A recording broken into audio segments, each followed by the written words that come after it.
Team Jackson, what's happening?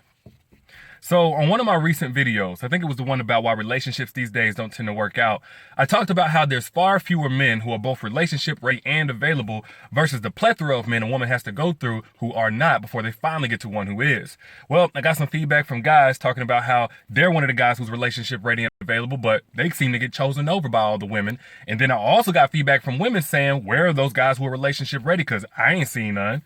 So I was just thinking to myself, like, how is this possible? And this is what I came up with.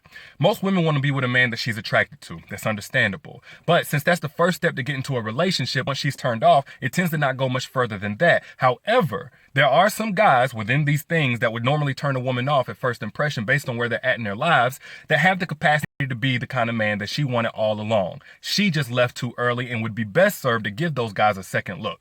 It's kind of like when Jay-Z said, there's no such thing as an ugly billionaire. I believe for a good woman who wants something real, there should be no such thing as an ugly man who can treat you right, keep a smile on your face, and not have you out here looking foolish. The first one is a single father. Now, I've seen women talk about not wanting to date a single dad the same way I've seen men talk about not wanting to date a single mom. And aside from the slander, I believe it's everybody's right to have their own romantic preference. But similar to single moms, I believe it's beneficial to date a single dad because you get to see his commitment to his roles in life, the way that he values his responsibilities despite the circumstances not being ideal, which is directly related to how he's going to value his responsibilities later on in a relationship. Whether it's during the course of the relationship and you two have to be separated from some time and have to carry on somewhat of a long distance relationship, or y'all are married and you get incapacitated due to sickness or injury to where he has to take over. Regardless of the circumstances, they're not always going to be ideal. And let me tell you something, there's two types of men in this world, the ones who make excuses and the ones who make things happen. By dating a single dad, you get to see which one you got up front. So say you're dealing with a single dad that lives hours away from his child, but he's on the phone daily with them, checking over their homework via FaceTime. Over the holidays, he's going to get an Airbnb so he can be in close proximity. Even though it's not his turn to have his child, he's making things happen. He's not making excuses, but you pass up on him because his situation up front isn't that attractive. Then you'll also be passing up on a man who has a great deal of integrity and could make for a great husband one day.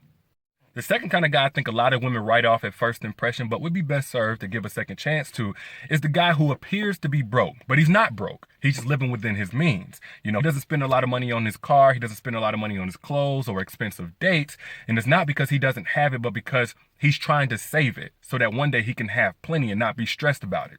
Now, the difference between a man like this who's sufficient and a broke man is that the sufficient man, when he's not spending money on dates, he's supplementing with creativity and effort. He still doesn't slack up. He's just not balling out of control. And when he doesn't have it, he still doesn't ask her for help because he understands that's not her role. Coming into the dating scene, if he ain't got it to the point he got to ask the woman that he's dating, he shouldn't be dating. Now, the benefit to dating a man like this, a sufficient man, even though he's frugal, is that he prioritizes progress over pretending that he has it, knowing that he doesn't. That means he's thinking of the future. This is actually a man that you can build with. Now, the third type of man I think women would be best served to not pass up on, at least not immediately, is the he's just too nice type of guy. Now, trust me, I get it. These types of guys don't tend to have the most swagger or confidence. They even almost come off as a pushover. But some of you may be familiar with the 80-20 rule, which basically says no matter how great a person is, they're always going to be 20 that they're lacking. If they're a great catch, they have at least 80 to offer, though. These types of guys, all those things I just named, that's their 20, as opposed to a guy who shows you his 80 up front that's really attractive, but then later on down the road, when you're emotionally invested too much to walk away whenever you should, that's whenever you get blindsided with his 20 that he doesn't have. So think about it like this. If you had to choose between the guy whose 80% that he did have was in his character and how kind he was and considerate he was, but his 20% that he didn't have was in his confidence, versus a guy whose 80 was in his charm and his money and his ability to keep you on your toes, while his 20 was in his ability to be faithful to you, which one would you choose?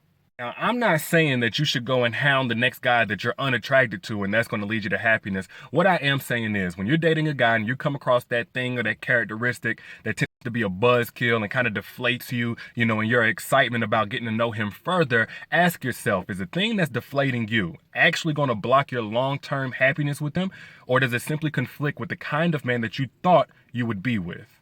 So, y'all let me know what you think in the comments. I'll holler at y'all later. Peace.